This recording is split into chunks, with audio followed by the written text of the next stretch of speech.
Hello students, this is the seventh part of chapter electrochemistry. हमने अब तक के पार्ट्स में इसकी थ्योरेटिकल कंसेप्ट सभी कंप्लीट कर लिए थे। इस वाले पार्ट में कुछ बचे हुए आपके इंटेक्स क्वेश्चन को सॉल्व करेंगे। So without any further delay let's start the video. तो मैंने क्वेश्चन पहले से ही लिख रखे हैं, देखें जरा। क्वेश्चन नंबर 7 दे रखा है, थर्ड चैप्टर का 7 क्वेश्चन।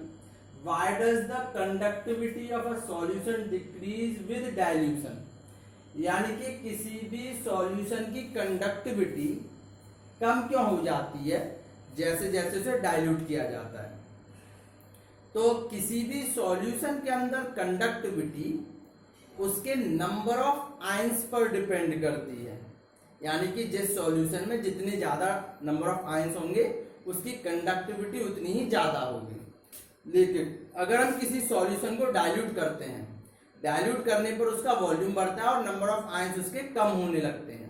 तो भाई जैसे जैसे आपके नंबर ऑफ आयंस किसी सॉल्यूशन में कम होते जाएंगे वैसे वैसे उसकी कंडक्टिविटी भी कम होती जाएगी। तो इसमें आप लिख सकते हैं answer, we know that conductivity of a solution depend on number of ions present on that solution. When we dilute any solution, then their volume increase and their number of ions decrease. So as number of ions decrease of any solution, their conductivity also decrease. ठीक है ना। तो आप normal इसका अपने language में answer लिख सकते हैं। उसके बाद में 8th क्वेश्चन है, suggest a way to determine the molar conductivity of infinite solution of water. यानी कि यहां पर आपसे पूछा जा रहा है कि आप सजेस्ट कीजिए कि आपको जो है molar conductivity of infinite solution of water कैसे निकालोगे। तो भाई वाटर के आयंस को आप इस तरह से लिख सकते हो, lambda M naught H positive ions plus lambda M naught OH negative ions. लिख सकते हैं कि नहीं। तो वाटर में H पॉजिटिव और OH नेगेटिव आयंस होते हैं। अब इसी वाले में यहां पे हमारे पास में lambda M naught H positive ions plus के lambda M naught OH negative ions. ठीक है ना। इसमें आप lambda M naught H positive plus lambda M naught, sorry उल्टा हो गया, lambda M naught Cl negative ion जोड़ोगे और माइनस के lambda M naught Cl negative ion घटाओगे। सेम यही कंडीशन आप Na के साथ करोगे, यानी कि lambda M naught Na positive आप जोड़ोगे और लैम्डा ही M naught Na positive ion घटाओगे। अब करना क्या है आपको कि इस Na के साथ में ये OH के साथ में ये Na रखना है, ठीक। ये H पॉजिटिव के साथ में ये Cl रखना है।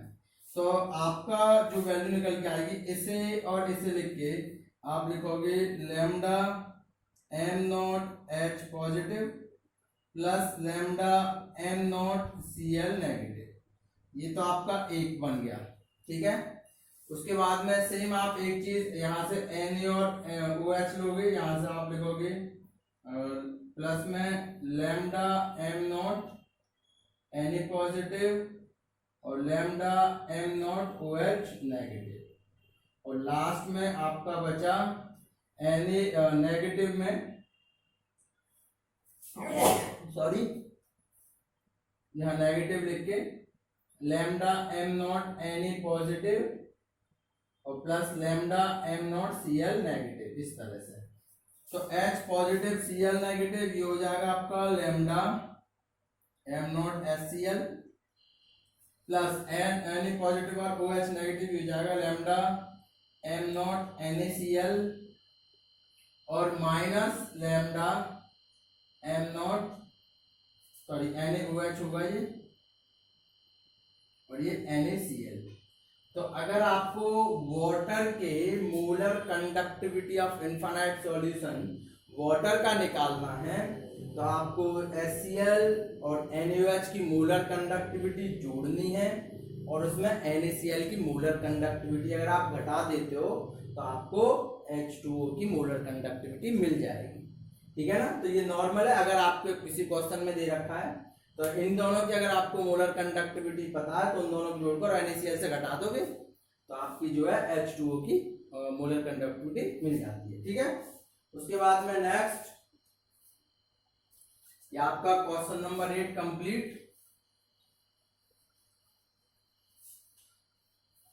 क्वेश्चन नंबर 9, तो 9 में कई चीजें दे रखी हैं।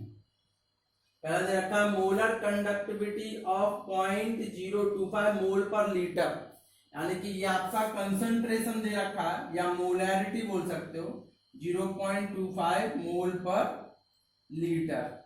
उसके अलावा mole per litre methanoic acid is 46.1 siemens centimetre square mole inverse. तो ये आपकी मोलर कंडक्टिविटी दे रखी है lambda M of ethanoic acid methanoic acid sorry, ये आपको हो जाएगा HCOOH कितना दे रखा है 46.1 siemens centimetre square mole inverse. उसके अलावा calculate the degree of dissociation constant, यानी कि डिग्री ऑफ डिसोसिएशन कांस्टेंट के की वैल्यू पूछ रहा है और मोलर कंडक्टिविटी इन दोनों की अलग अलग दे रखी है, यानी कि H पॉजिटिव और HCOH नेगेटिव। तो इसकी आप मोलर कंडक्टिविटी निकाल लें इस तरह से लैम्डा एम नॉट HCOOH, या आप लिखोगे लैम्डा एम नॉट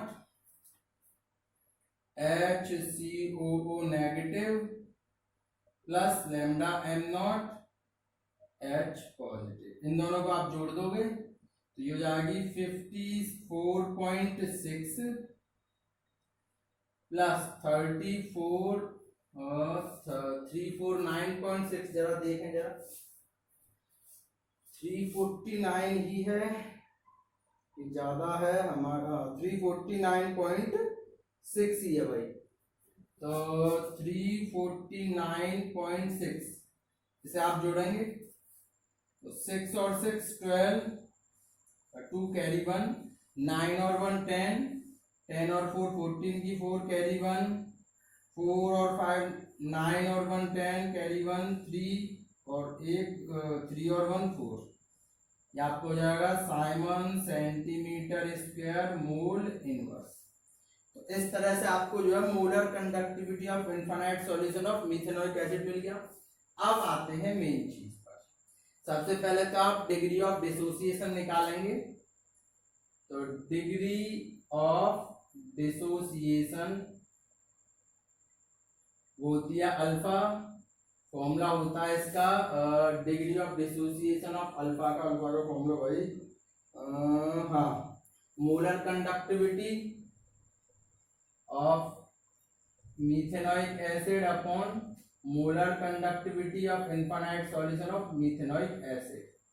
तो अल्फा इक्वल टू यहाँ से वैल्यू निकलेगी आपकी ये दे रखा है 46.1 और ये आपको दे रखी है 404.2।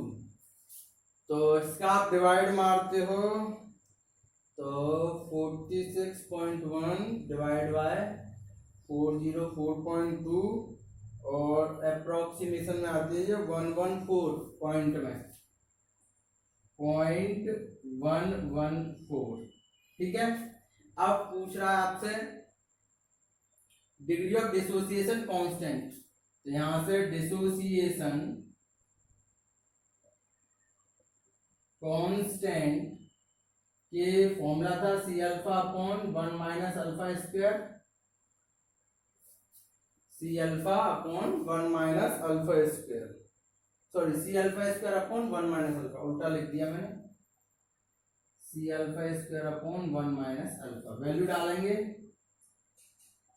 तो C की जगह पे कंसंट्रेशन हमें दे रखा है 0.025, अल्फा की वैल्यू 0.114 का होल स्क्वायर अपॉन 1 माइनस 0.114, और इसे आप पूरा सॉल्व करोगे तो 0.025 इंटू 0.114 इंटू 0.114, और इसमें से घटा देंगे डिवाइड बाय 1 माइनस 0.114, तो ये आपका आएगा, ओहो ये तो काफी लंबी चौड़ी वैल्यू आ रही है भाई, 3.67 इंटू 10 की पावर -4।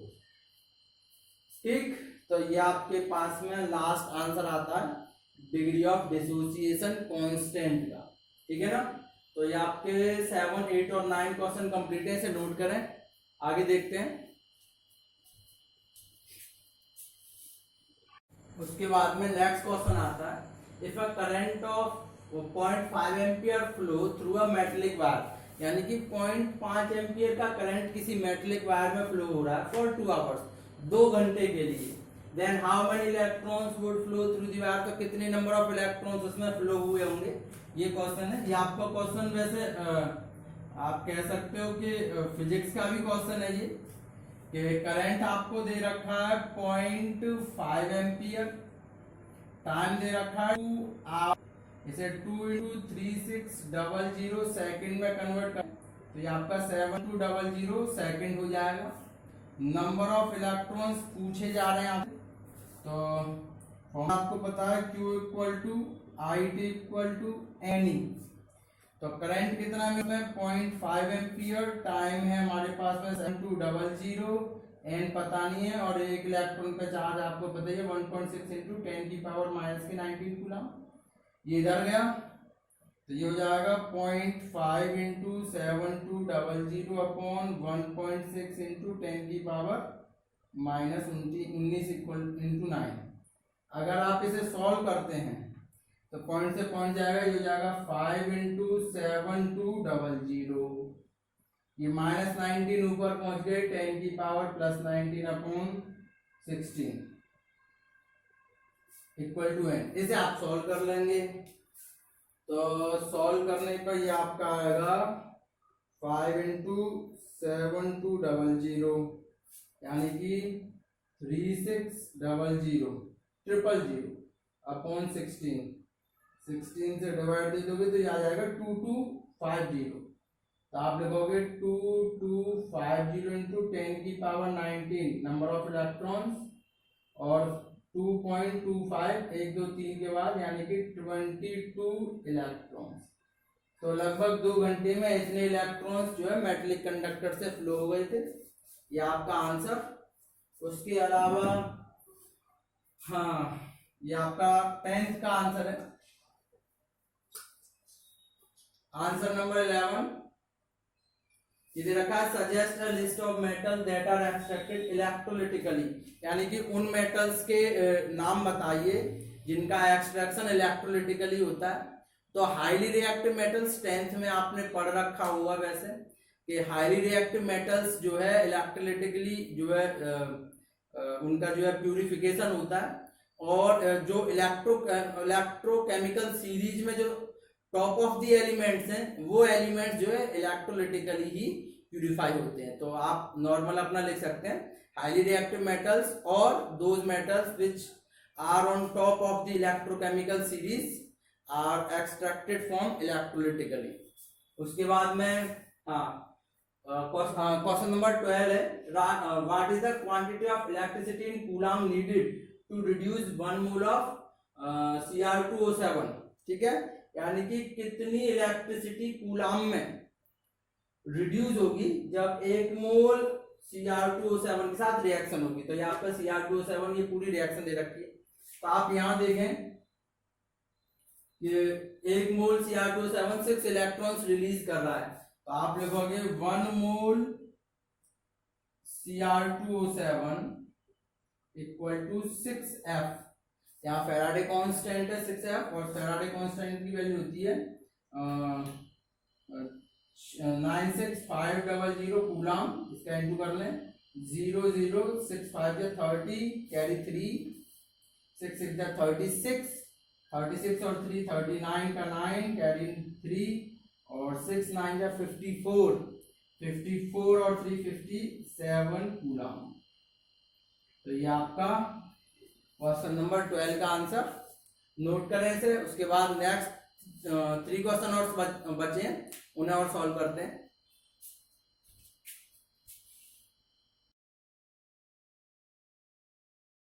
उसके बाद में ये लास्ट 3 क्वेश्चन है, देखें।